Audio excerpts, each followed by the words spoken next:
Welcome to The Explainer. Today, we are digging into one of the most fundamental choices in all of tech. When you have a problem to solve, do you write software for it, or do you build a custom piece of hardware?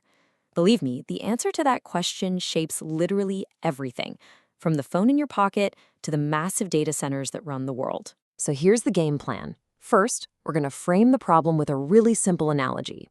Then, we'll dive into the world of software, and then the raw speed of hardware. After that, we'll compare them head-to-head, see how they can actually work together, and then wrap up with some really big questions about the future. Let's just dive right in. All right, before we could even compare these two, we've got to get on the same page about what performance even means. Because, it's not just one thing. It's really a tale of two very different ideas. How fast can you do a single task versus how many tasks can you get done all at once? I love this analogy because it gets right to the heart of it. Are you trying to build a Ferrari or a school bus? The Ferrari is all about low latency. It gets one person from A to B, insanely fast. The school bus, on the other hand, is all about high throughput. It can move a ton of people, but each individual person's journey is a lot slower. There's no single best choice here. It totally depends on the problem you're trying to solve. Okay, so let's start with software. For most problems, this is our default, our go-to solution. And there's a fantastic reason for that. It's incredible flexibility. You can literally take an idea in your head and turn it into a running program, all through these amazing layers of abstraction. So how does that even work? Well, it's all about layers.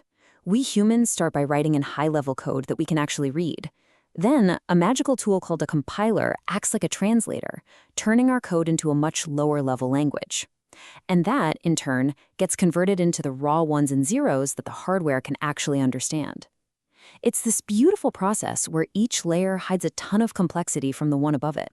And all those layers, all that abstraction, gives software its ultimate superpower. It's programmable. You can just change the code. That makes it unbelievably adaptable. You can push an update, you can fix a bug, you can add a whole new feature. This makes it the perfect tool for any problem that needs to change and evolve over time.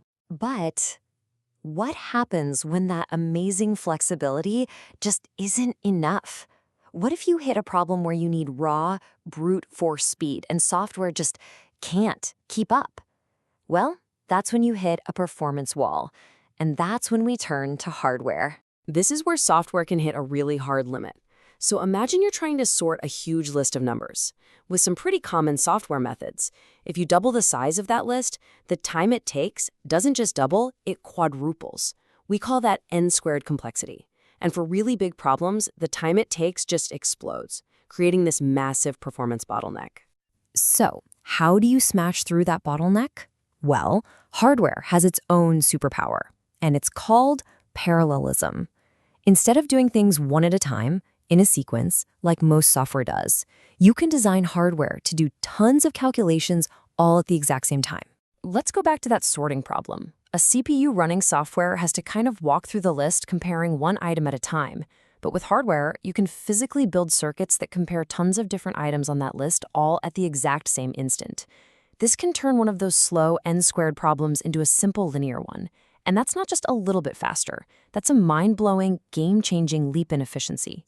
Now, this isn't magic, it's just some seriously clever engineering.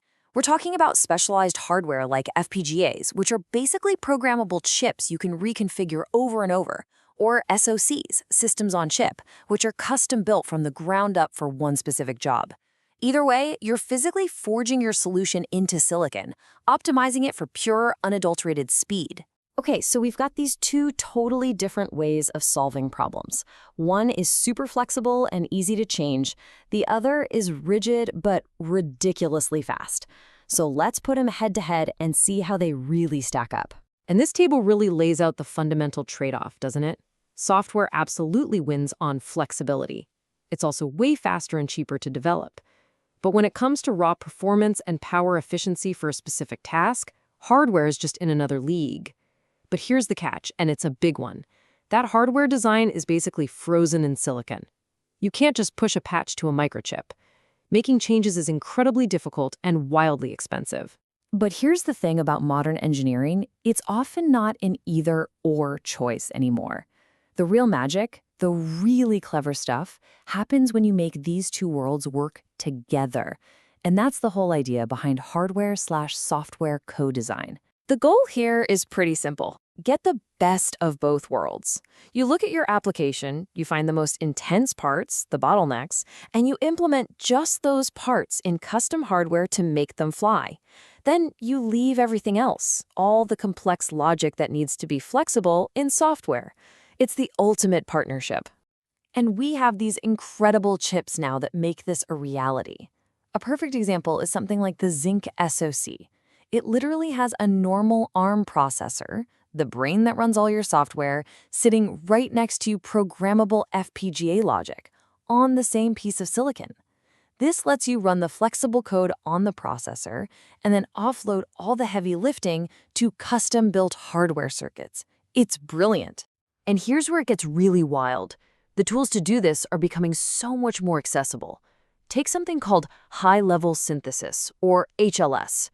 An engineer can write code in a normal language, like C++, and these tools will automatically translate it into a hardware design.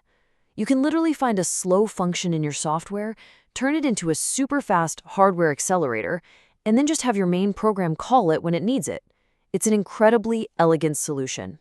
So as you can see, this whole hardware versus software thing, and especially how they combine, isn't just some nerdy technical detail. It actually shapes the entire future of what's possible with computing. And that leaves us with some pretty big questions to think about. For decades, we kind of got a free ride. We could just wait a year or two and general-purpose CPUs would get faster. Well, that era is pretty much over. So as we try to solve bigger and bigger problems like training huge AI models or running complex climate simulations, is the future of performance no longer about one faster master chip, but about an entire orchestra of specialized hardware accelerators working together? And finally, I want you to think about this one. As these tools like HLS get easier and more powerful, what happens when any software developer can design a custom chip as easily as they write a software library today?